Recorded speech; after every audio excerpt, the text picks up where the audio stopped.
Start करते हैं world map. और वर्ल्ड मैप में हम लोगों ने कल क्या पढ़ लिया था? कल के लेक्चर में हम लोगों ने देख लिया था ग्रासलैंड। ग्रासलैंड से कोई दिक्कत? ग्रासलैंड में कोई दिक्कत नहीं। तो मैं ग्रासलैंड में थोड़ा सा पूछ लेता हूं। ग्रासलैंड ग्रासलैंड में थोड़ा सा पूछ लेता हूं और उसके बाद आगे बढ़ते हैं। देख, मुझे बताना, ये वर्ल्ड मैप दिखाई दे रहा है? एक नंबर में कौन सा grassland? Prairie. Prairie. 2 number pampas. 3 number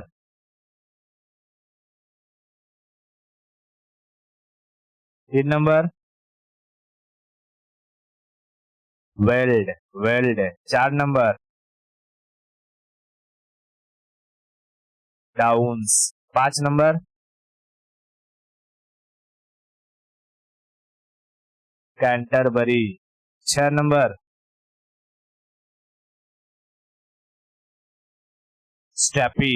steppe. 7 number pusztas. ये जितने भी ग्रासलैंड थे, कौन से टाइप के ग्रासलैंड है?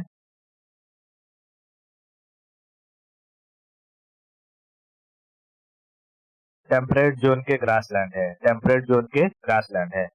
टोरॉइड जोन में पाए जाने वाले ग्रासलैंड को टोरॉइड जोन में पाए जाने वाले ग्रासलैंड को कॉमनली क्या कहते हैं? सवाना। सवाना। सवाना ग्रासलैंड में 1 नंबर में कौन सा ग्रासलैंड? यहाँ क्या कहलाता है ये savanna grassland? Llanos. Llanos. Brazil में कंपोज।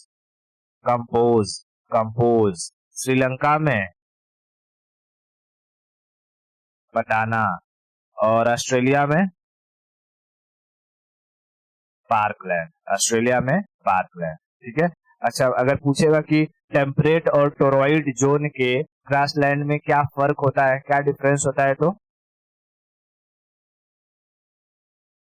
टेम्परेट जोन के ग्रासलैंड में टेम्परेट जोन के ग्रासलैंड में और टोरॉइड जोन के ग्रासलैंड में क्या डिफरेंसेस होते हैं?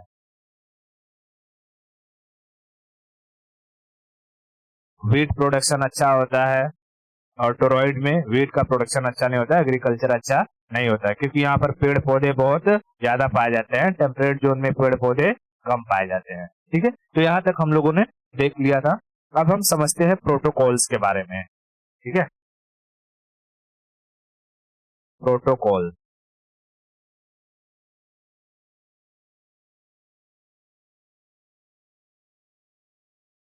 प्रोटोकॉल प्रोटोकॉल का मतलब क्या होता है? नियम कानून। किसी भी चीज के लिए बनाया गया नियम कानून। ठीक है, प्रोटोकॉल का मतलब क्या होता है? लॉज या अंडरस्टैंडिंग। अंडरस्टैंडिंग यानी समझौता। ठीक है, समझौता। जैसे कि हमारे देश में अगर बात करूं तो प्रधानमंत्री का प्रोटोकॉल होता है कि अगर कोई देश का दूसरे देश से कोई आ रहा है तो प्रधानमंत्री उसे रिसीव करने नहीं जाएंगे। ठीक है, जब तक कि वो कोई बड़े पोस्ट का अधिकारी ना हो। मतलब कि जैसे कोई किसी हमारा इंडिया है और यूएसए से आ रहे हैं बाइडन। ठीक है, बाइडन, तो हमारे प्रधानमंत्री जा सकते हैं लाने। लेकिन वहां के मान ले कि कोई सेक्रेटरी आ रहे हैं यूएसए के, तो हमारे प्रधानमंत्री की जिम्मेदारी नहीं है, प्रोटोकॉल है कि प्रधानमंत्री रिसीव करने नहीं जाएंगे। बात समझ में आ रही है? वैसे ही हमारे आस पड़ोस के कोई देश है, तो मान ले शेख हसीना आ रही हैं, शेख हसीना को भी रिसीव करने वो नहीं जाएंगे। लेकिन कभी कभी क्या होता है कि देश आस पड़ोसी से अपने अच्छा संबंध बनाने के लिए जो प्रधानमंत्री होते हैं वो अपना प्रोटोकॉल तोड़ देते हैं, यानी कि शेख हसीना को रिसीव करने चले जाएंगे, केपी ओली आए तो रिसीव करने चले जाएंगे। तो ये क्यों किया जाता है कि देश, जो हमारा देश है, हमारे देश के जो आस पड़ोस के दूसरे देश हैं, उनसे हमारा रिलेशन अच्छा बना रहे, ताकि हमारी भी तरक्की हो और दूसरे देश की भी तरक्की होती रहे। बात समझ में? हाँ, तो ये प्रोटोकॉल का मतलब समझ में आता है क्या? प्रोटोकॉल, हाँ, प्रोटोकॉल का मतलब नियम कानून, कि किसको क्या करना है, वो नियम कानून जो बनाया जाता है। ठीक है, हेलो, आवाज जा रही है क्या मेरी?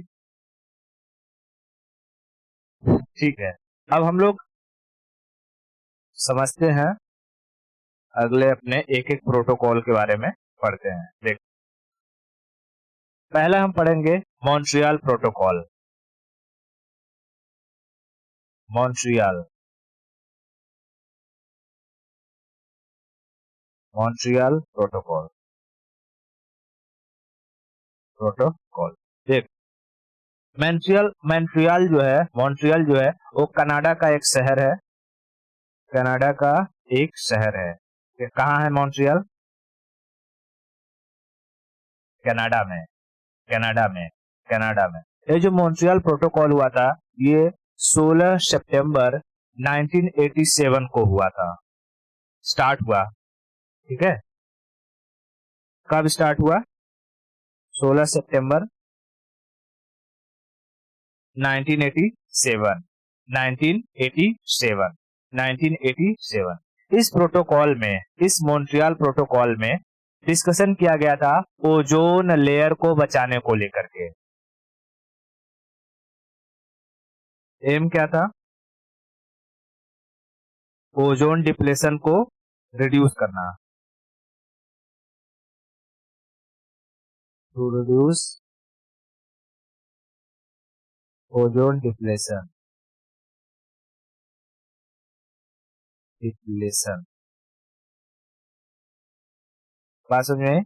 ओजोन डिप्लेशन, जैसे कि मैंने एनवायरमेंट में पढ़ाया था कि ओजोन जो होता है, कॉमनली लोग क्या कहते हैं कि ओजोन लेयर में होल हो गया है। ठीक है, ओजोन लेयर में होल हो गया है, लेकिन क्या ओजोन लेयर में होल होता है? नहीं, ओजोन की जो लेयर होती है वो पतली हो जाती है, ओजोन की लेयर पतली हो जाती है, तो उसे ही हम लोग लेमैन लैंग्वेज में कहते हैं उसमें होल हो गया है। अब ओजोन लेयर वो पतली क्यों हो जाती है? तो ओजोन लेयर को सबसे ज्यादा अफेक्ट करता है बहुत कम टेम्परेचर -80 डिग्री और CFC, ठीक है, क्लोरोफ्लोरो कार्बन। ठीक है, क्लोरोफ्लोरो कार्बन। अगर अगर ओजोन लेयर के, जहां पर ओजोन लेयर है जिस एरिया में अर्थ के, वहां का टेम्परेचर -80 डिग्री सेल्सियस चला जाए, टेम्परेचर कितना चला जाए?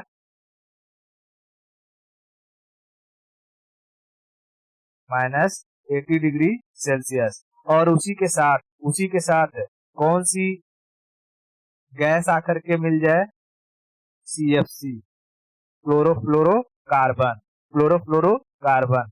तो ये दोनों मिल करके ओजोन लेयर के जो मॉलिक्यूल्स होंगे, ओजोन गैस के जो मॉलिक्यूल्स होंगे, उसको तोड़ना शुरू कर देंगे, और ओजोन लेयर की जो परत रहेगी वो धीरे धीरे धीरे धीरे क्या हो जाएगी? डिप्लेट हो जाएगी, पतली होती जाएगी।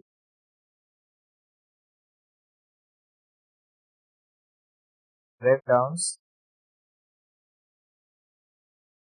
Ozone layer, ozone molecules, ozone molecules, बात समझ में? ओजोन मॉलिक्यूल्स को ये लोग धीरे धीरे तोड़ देते हैं। ठीक है, तो मैं दिखाता हूँ, ये कुछ डेटा है, दिखाई दे रहा है? बहुत बढ़िया। ठीक है, देख, अब जैसे मैंने बताया कि ओजोन की जो मॉलिक्यूल्स है उनको तोड़ने के लिए दो चीजें रिक्वायर्ड होती हैं। एक तो टेम्परेचर बहुत कम चाहिए, -80 डिग्री, और दूसरा क्लोरोफ्लोरोकार्बन। तो बता, पूरी पृथ्वी पर अगर हम टेम्परेचर सबसे कम की बात करेंगे तो टेम्परेचर कम कहाँ पर देखने को मिलेगा? ओके, क्या कहाँ पर देखने को मिलेगा? पोलार रीजन में कहाँ? आर्कटिक या अंटार्कटिक? आर्कटिक में कैसे दिखेगा? जब मैंने तुझे अंटार्कटिक पढ़ाया था तो बताया था ना, दुनिया में सबसे ठंडी जगह है। वोस्टॉक के बारे में बताया था, 90 -98 डिग्री सेल्सियस तक चला जाता है। वो तक रसिया का जो रिसर्च स्टेशन है उसी के नाम पर है वो तक। तो वो अंटार्कटिक पे था। तो देख इसमें अंटार्कटिक दिखाई दे रहा है तुझे?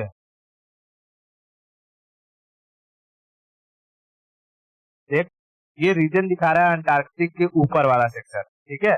यानी कि अगर तू यहाँ देखेगी, यहाँ देख 1979 के दशक में देख, यहाँ ओजोन लेयर एकदम बराबर है, ठीक है, मतलब अच्छा खासा मोटा है, ठीक है। लेकिन वही 10 साल बाद 1988 में देख ओजोन लेयर पतली हो गई और आसमान से अंटार्कटिक दिखाई देने लगा है, ठीक है। फिर 10 साल बाद देखेगी तो फिर धीरे धीरे और पतली हो गई, जैसे लग रहा है पूरा होल हो गया है, आराम से अंटार्कटिका दिखाई देने लगा है। और 2008 तक ये होल देख इतना बड़ा हो चुका है, मतलब कि ये लेयर इतने ज्यादा एरिया में कम हो गई है, ठीक है। अब ये जो ओजोन लेयर होती है, ये ओजोन लेयर करती क्या है, तो ये ओजोन लेयर अल्ट्रावायलेट रेस को रोकती है धरती पर आने से। अगर ये ओजोन लेयर पतली हो जाएगी तो अल्ट्रावायलेट रेस धरती पर आएंगी और इससे कैंसर होने के चांसेस रहेगा। तो तुझे पता है कि पूरी पृथ्वी पर इस पोलर रीजन में कोई रहता है? नहीं। तो यानी अगर इस पोलर रीजन की जो ओजोन लेयर है ये पतली भी हो जाएगी तो इंसानों के ऊपर कोई खासा इफेक्ट नहीं पड़ेगा, ठीक है। लेकिन इसका पतला होना हमारे एनवायरमेंट के लिए खराब है।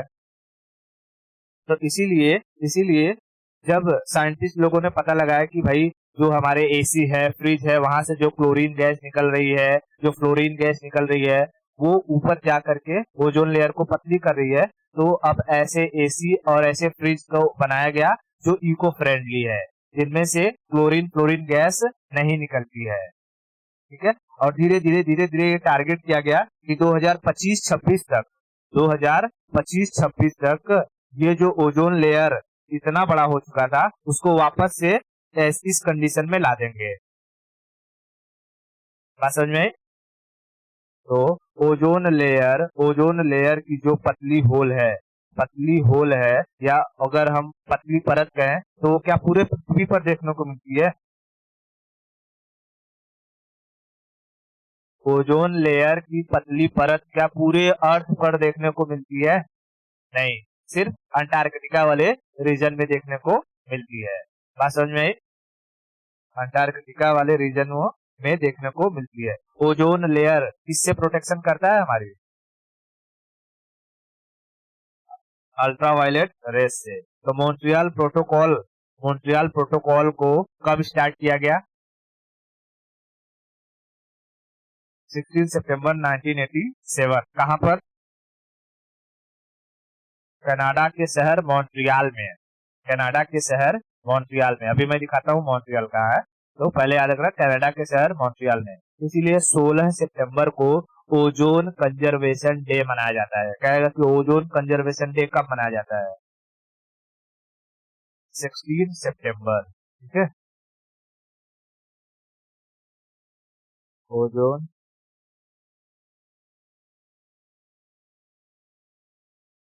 कंजर्वेशन डे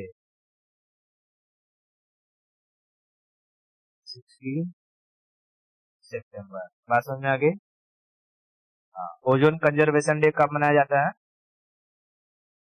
16 सितंबर। ओजोन ओजोन किससे हमारी रक्षा करता है? Protect from UV rays.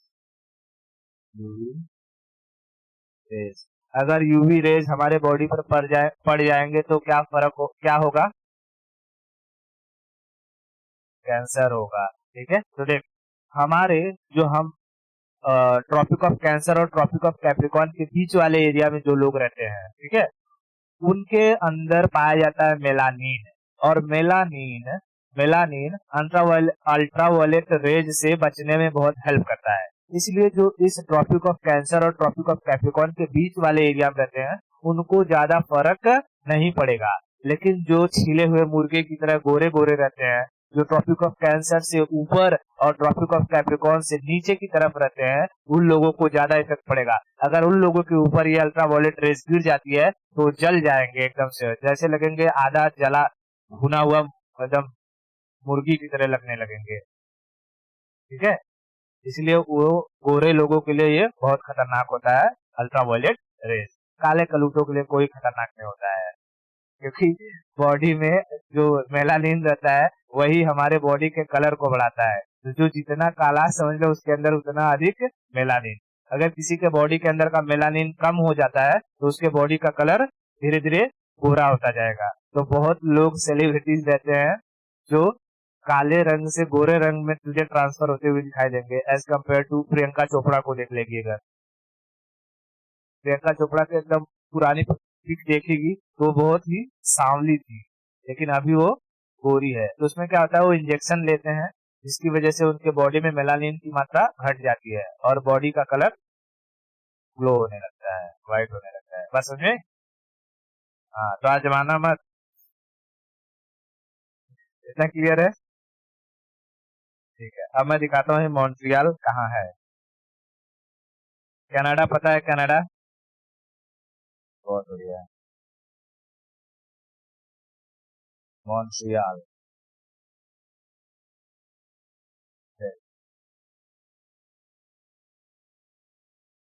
दिखाई दे रहा है, यहाँ पर है मॉन्ट्रियल। तो ये लोकेशन देख ले प्रॉपरली। ठीक है, यहाँ अगर तुझे लोकेशन देखना रहेगा तो ये कौन सा लेक है? Lake Ontario. और लेक ओंटारियो से सीधा चली जाना, सीधा तुझे मिल जाएगा मॉन्ट्रियल। मॉन्ट्रियल कनाडा के जो शहर है, मतलब कैपिटल ओटावा, ओटावा के जस्ट बाजू में है। ठीक है, ठीक है, जस्ट बाजू में मॉन्ट्रियल। क्लियर है? मॉन्ट्रियल प्रोटोकॉल कब हुआ? 1987। मॉन्ट्रियल प्रोटोकॉल में एम क्या था?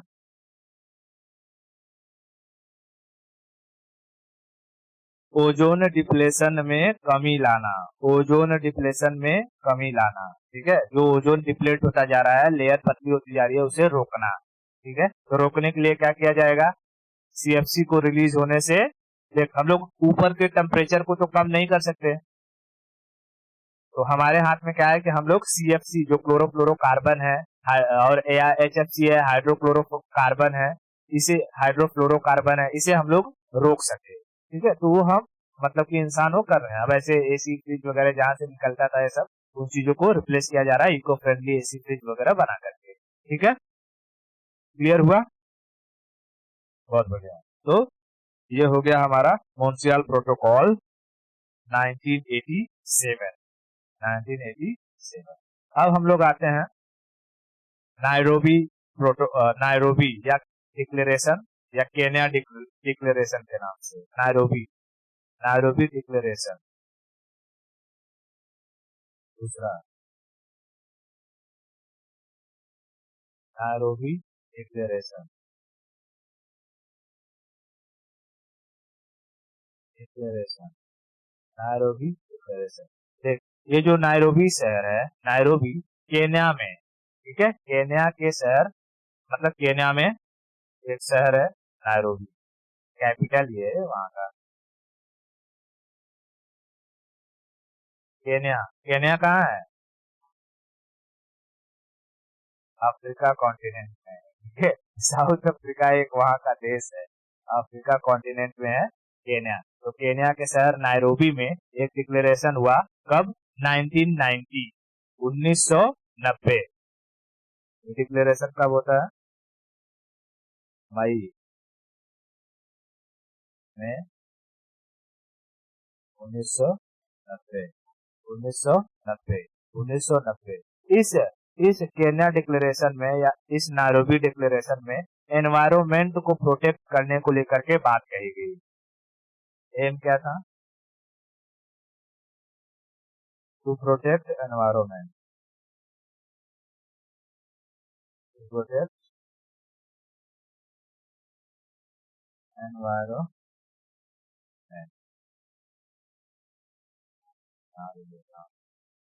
To protect environment, to protect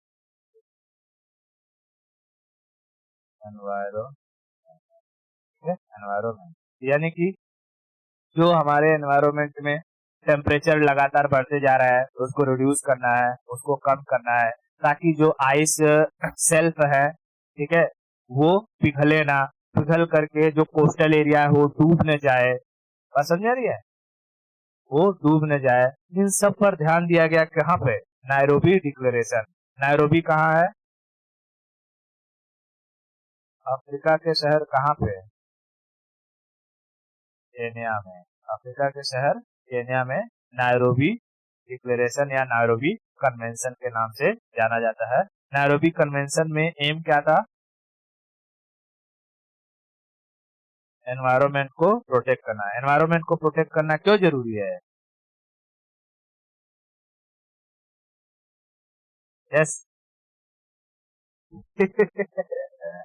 इसकी क्या क्या कॉन्सिक्वेंसेस हो सकते हैं? जैसे बढ़ती टेम्परेचर,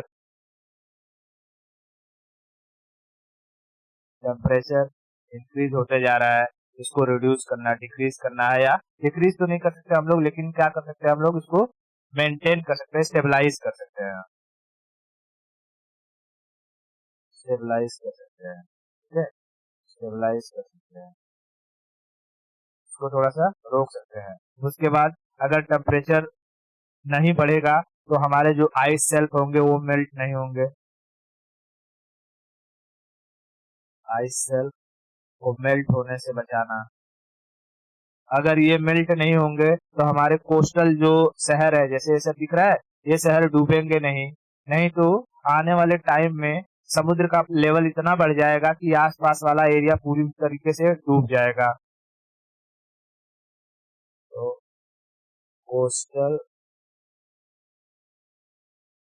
कोस्टल कंट्रीज को प्रोटेक्ट करना। बात समझ में आ रही है? वैसे ही जैसे ये सब डूब जाब जाएंगे तो जो आइलैंड है उन सब का क्या होगा? वो तो पता ही नहीं चलेंगे कि आइलैंड थे।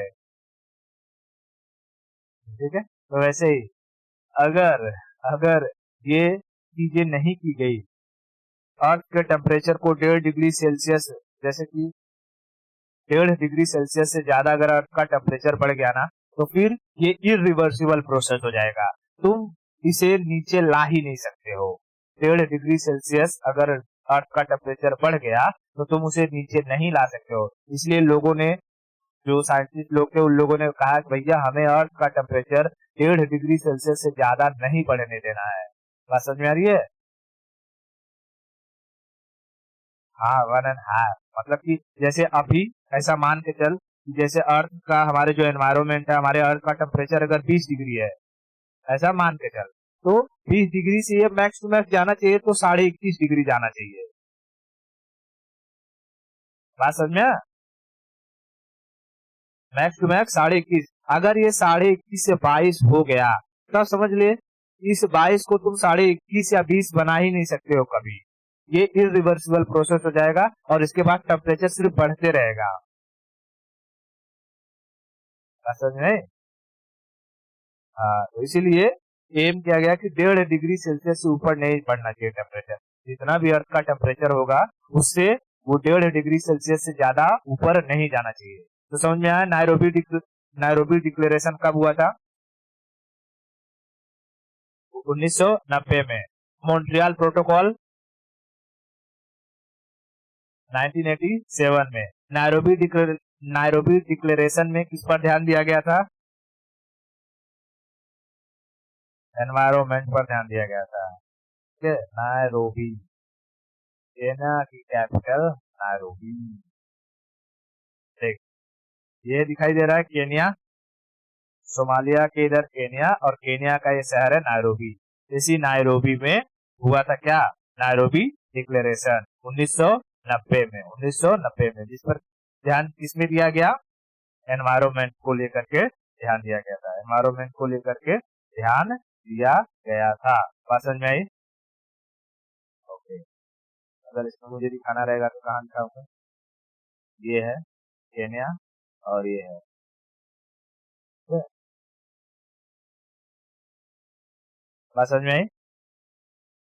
यहाँ देख लिया पूरा अच्छे से, आगे बढ़े। ओके, आगे चलते हैं और समझते हैं हम लोग रियो दी जेनेरियो। रियो दी जेनेरियो ब्राजील में एक शहर है, ब्राजील का, रियो दी जेनेरियो। तीसरा तीसरा रियो दी जेनेरियो।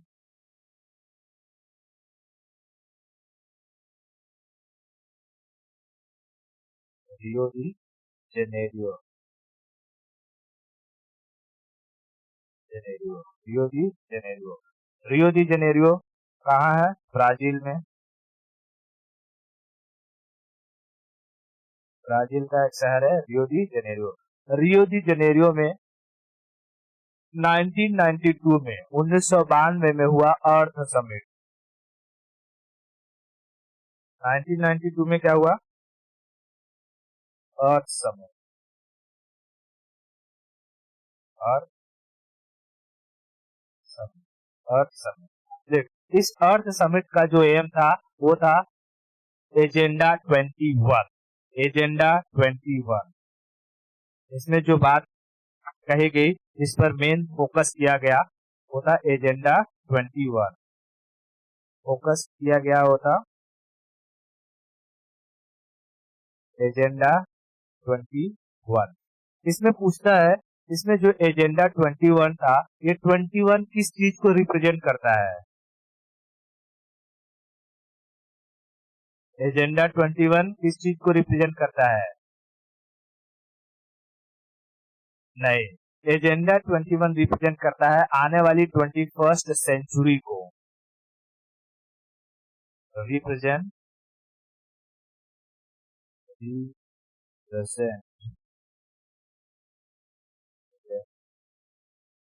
21st century. ठीक है, 21st सेंचुरी, क्योंकि देख ये 1992 में हो रहा है, यानी कि हम लोग ये 19वीं सदी जी चुके हैं, 20वीं सदी में 92 साल जी चुके हैं। 8 साल बाद आ जाएगा 21वीं सदी, यानी आने वाले 21वीं सदी में हमें अपने पृथ्वी का किस तरीके से ख्याल रखना है। अर्थ समिट हमें अपनी पृथ्वी का किस तरीके से ख्याल रखना है, उसके बारे में एजेंडा 21 को लाया गया था। तो जब पूछेगा ना कि एजेंडा 21 में 21 क्या रिप्रेजेंट करता है, ऑप्शन ए पर रहता है 21 टॉपिक्स, ऑप्शन बी पर रहेगा सेंचुरी, ऑप्शन सी पर रहेगा बोथ, और डी पर रहेगा नाइदर वन नाइदर टू। तो क्या होगा? सेंचुरी। एजेंडा 21 में ये जो 21 रहता है, 21st सेंचुरी को रिप्रेजेंट करता है, 21st सेंचुरी को रिप्रेजेंट करता है। अर्थ समिट कब हुआ था? 1992 में। 1992 में कहां पर? रियो दी जेनेरियो। रियो दी जेनेरियो। रियो दी जेनेरियो। ठीक है, इतना समझ में आया? रियो दी जेनेरियो, ये था रियो दी जेनेरियो। रियो दी जेनेरियो में 21 एजेंडा 21 को डिस्कस किया गया था। एजेंडा 21 में ये 21 किस चीज को रिप्रेजेंट करता है? 21st सेंचुरी को। 21st सेंचुरी को। इतना क्लियर है? ये याद रखना, पूछता है। ठीक है,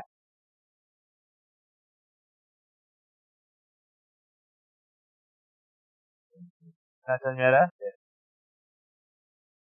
ओके, आगे बढ़े। ठीक है, आगे चलते हैं और हम लोग समझते हैं। अच्छा, ये लोकेशन दिखा दूं, रियो दी जेनेरियो कहाँ है पहले? रियो दी जेनेरियो ब्राजील। आ जाओ, ये है रियो दी जेनेरियो, ब्राजील का सबसे बड़ा शहर रियो दी जेनेरियो। ठीक है, ये पूरा ब्राजील है। ब्राजील में एकदम यहाँ कोपचे में देखेगी तो क्या मिलेगा? रियो दी जेनेरियो। रियो दी जेनेरियो। ठीक है, साओ पाउलो शहर, साओ पाउलो कॉफी के लिए फेमस है। साओ पाउलो के ही सामने तुझे मिलेगा रियो दी जेनेरियो। ठीक है, रियो दी जेनेरियो। रियो दी जेनेरियो में अर्थ समिट कब हुआ था? 1992 में स्टार्ट हुआ था। ठीक है, 1992 में स्टार्ट हुआ था। आगे समझते हैं क्योटो प्रोटोकॉल के बारे में। 14 क्योटो प्रोटोकॉल। क्योटो जापान का शहर क्योटो, जापान। जापान के शहर क्योटो में 1997 में एक नियम कानून बनाया गया। कब? 1997 में। 1997 में यहाँ पर क्या बात कही गई? यहाँ पर कहा गया कि हमें जो कार्बन फुटप्रिंट है, ठीक है, कार्बन फुटप्रिंट यानी कि ऐसी गैसें जो हमारे एनवायरमेंट में हीट को बढ़ाने में हेल्प करती हैं। ठीक है, कार्बन फुटप्रिंट के बारे में हमने अच्छे से डिस्कस किया था कि नहीं बायोलॉजी में? हाँ, तो यहाँ पर अब फिर से मैं पूरी स्टोरी स्टार्ट नहीं करूंगा। ठीक है, तो मैं यही बताऊंगा कि क्योटो प्रोटोकॉल में कार्बन फुटप्रिंट के बारे में बात कही गई और कहा गया कि हमें जो CO2 है, कार्बन डाइऑक्साइड है, उसकी मात्रा को क्या करना है? रिड्यूस करना है या फिक्स करना है, नियंत्रित करना है, कंट्रोल करना है। ठीक है, इसमें क्या कहा गया? Carbon footprint. कार्बन फुटप्रिंट ऐसी गैसें जो जो हमारे एनवायरमेंट में हीट को बढ़ाने में हेल्प करती हैं, उन्हें उन गैसों को हम कहते हैं कार्बन फुटप्रिंट है। दूसरी बात क्या कहेगी? कार्बन डाइऑक्साइड को क्या करना है? कंट्रोल करना है। इसके लिए एक नई प्रोसेस को लाया गया जिसको कहा गया कार्बन क्रेडिट। कार्बन क्रेडिट क्या था, बता सकती है?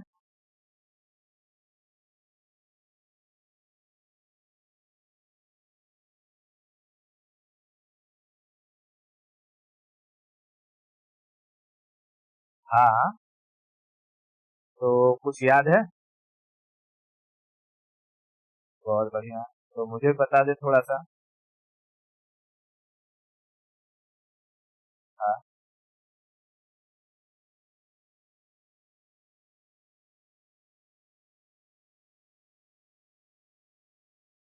अच्छा, अगर वो फाइन नहीं देना चाहता है तो क्या कर सकता है? ठीक है, तो समझते हैं।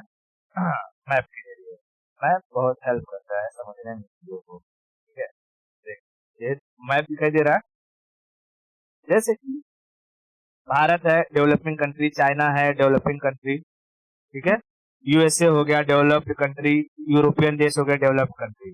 ठीक है, अब क्या होगा कि ये लोग डेवलप हो चुके क्योंकि यहाँ पर इंडस्ट्रियलाइजेशन बहुत अधिक हो चुकी है। ये लोगों ने अपनी इंडस्ट्री को इतना बढ़ावा दिया है, कि यहाँ पर प्रोडक्शन एकदम भरमार करके ये लोग अपने देश को पूरी तरीके से डेवलप कर लिए हैं।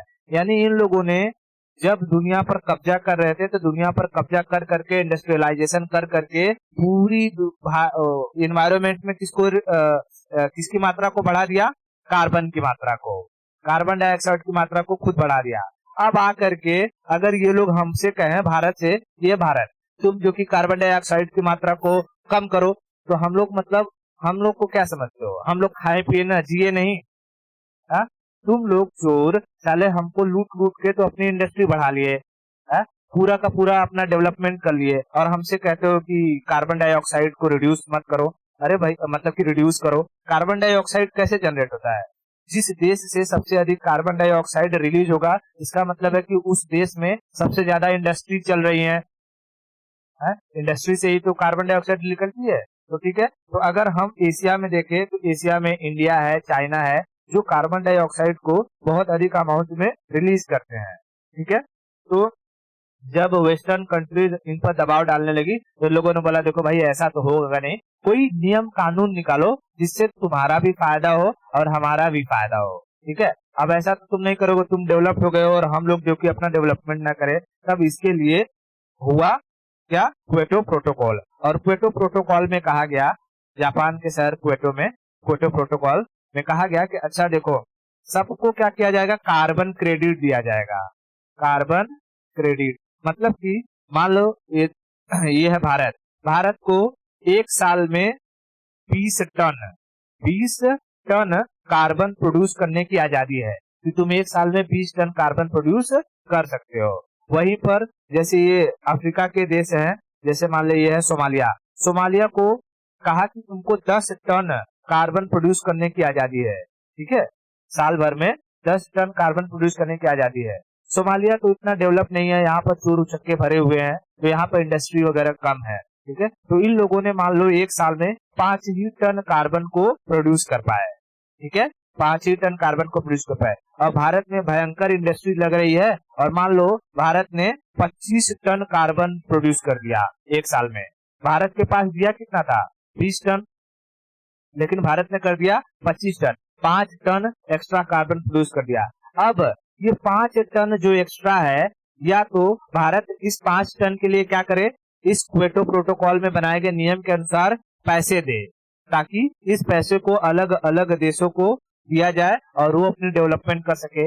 या तो भारत क्या करेगा कि यहाँ चला जाएगा सोमालिया के पास और कहेगा, ए सोमालिया देखो, तुमको 10 टन का क्रेडिट दिया गया था, तुमने 5 ही टन किया है, एक काम करो, बचा हुआ 5 टन मुझे दे दो, और बदले में मैं तुम्हारे यहाँ इंडस्ट्री वगैरह लगा दूंगा, जितना खर्चा आएगा वो खर्चा मैं उठा लूंगा इस 5 टन के बदले में।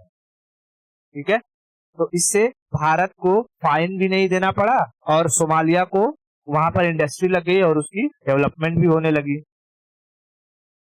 ठीक है, तो इस तरीके से काम होता था कार्बन क्रेडिट में। ठीक है, तो कार्बन क्रेडिट का मतलब क्या हुआ, समझ में आया।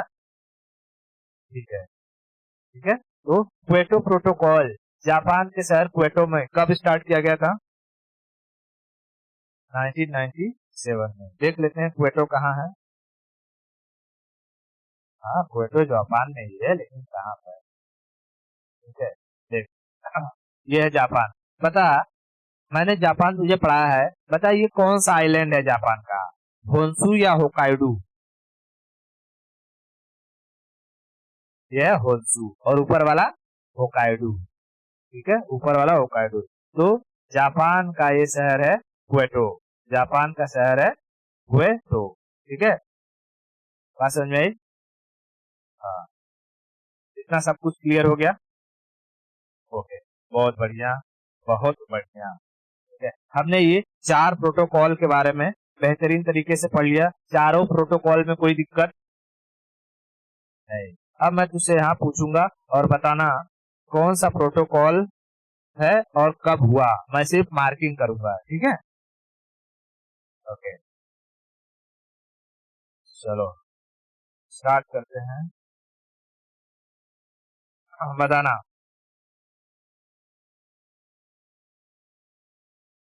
यहाँ पर मॉन्ट्रियल प्रोटोकॉल कब,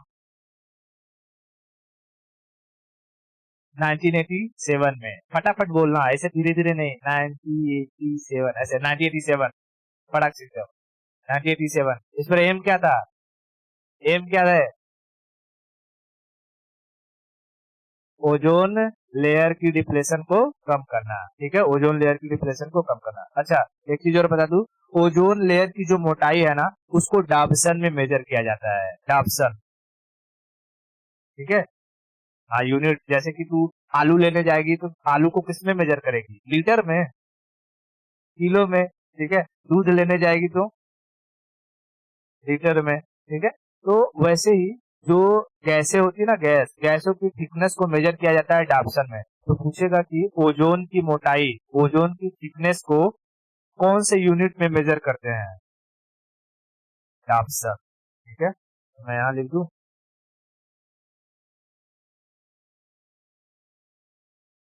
डाप्सन। डाप्सन क्या है, यूनिट है to measure the thickness of ozone.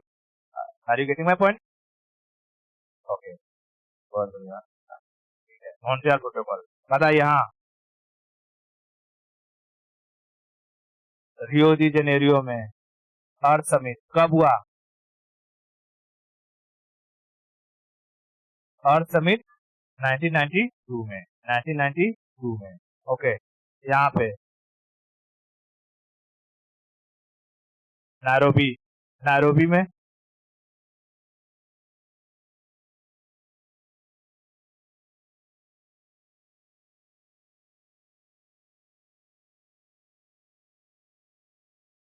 हाँ,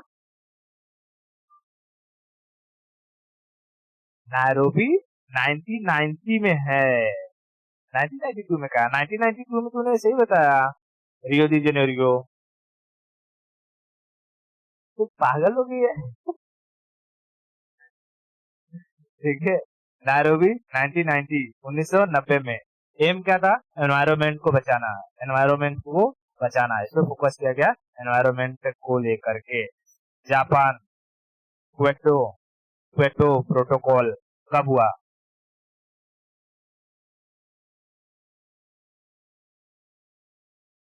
1997, 1997। अब देख, इस बड़े मैप में मैं एक जगह लिख देता हूँ तो तुझे एक ही जगह पूरा का पूरा याद रहेगा। ठीक है, जैसे एक नंबर यहाँ पर क्या है? मॉन्ट्रियल,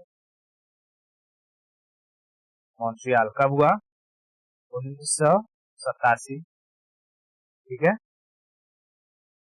दो नंबर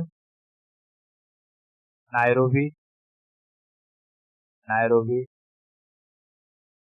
नायरोबी, नायरोबी कब हुआ?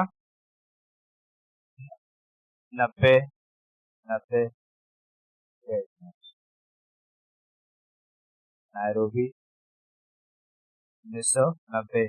फिर रियो दी जेनेरियो, तीन नंबर रियो दी जेनेरियो कब हुआ? 1992। ठीक है, और ये हुआ चार, क्वेटो, क्वेटो 1997। बात समझ में आ गई? अब ये सारा का सारा एक ही जगह रहेगा तो दिमाग में फोकस बना रहेगा। चल बता, मॉन्ट्रियल प्रोटोकॉल कब? फटाफट बोल एकदम। 1987। रियो दी जेनेरियो 1992। नायरोबी 1990। क्वेटो 97। सीधा ऐसे बोल, 1990 छोटे, 97, 87, 90, 92। ठीक है, ऐसे याद रखना। Nairobi 90, Nairobi 90। मॉन्ट्रियल 87, 87। ठीक है, मॉन्ट्रियल 87, मॉन्ट्रियल 87। नायरोबी 90, न से नायरोबी, नायरोबी न से नायरोबी न से 90, न से नायरोबी न से 90। ठीक है, हेलो, न से नायरोबी न से 90। रियो दी जेनेरियो 92, रियो de Janeiro 92। Kyoto 97, Kyoto 97, Kyoto 97। आवाज आ रही है? सुनाई दे रहा है कि नहीं? ठीक है, मॉन्ट्रियल 87। देख, एक जगह इधर है मॉन्ट्रियल 87, 10 साल बाद क्वेटो में अपोजिट एकदम 97। ठीक है, हाँ, Montreal 87, Kyoto 97, Montreal 87, Kyoto 97, Montreal 87, Kyoto 97। Nairobi न से नायरोबी न से 90। Rio de Janeiro 92, 90, 92, 90, 92। Kyoto 97, 90, 92, Kyoto 97। Montreal 87, Kyoto 97। Nairobi 90, Nairobi 90। अरे, मैं जो कुछ पूछ रहा हूँ तू फटा सिर्फ 87, 87 कह जा रही है।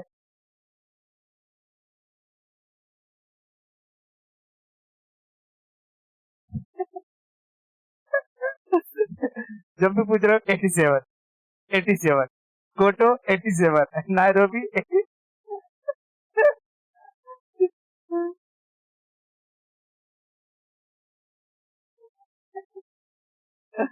क्वेटो 97, नायरोबी 90, न से नायरोबी न से 90। ठीक है, Montreal 87, Kyoto 97। Montreal 87, Kyoto 97। Montreal 87 87 और Kyoto 97, Nairobi 90, Rio de Janeiro 92। ठीक है, देख अब फटाफट बोलना इधर वापस है। मॉन्ट्रियल 87, क्वेटो 97, रियो दी ये तेरा 90, नायरोबी 90। ठीक है, रियो दी जेनेरियो 92। ठीक है, अब जो मैं रिमूव करूंगा बताना। Kyoto 97, Montreal 87, Nairobi Nairobi 90, Rio de Janeiro 92। ठीक है, याद हो गया पूरा का पूरा? याद हो गया? ओके, ठीक है, अभी के लिए इतना रखते हैं। आगे का लेक्चर मतलब आगे की स्टोरी नेक्स्ट लेक्चर में करेंगे। ठीक है।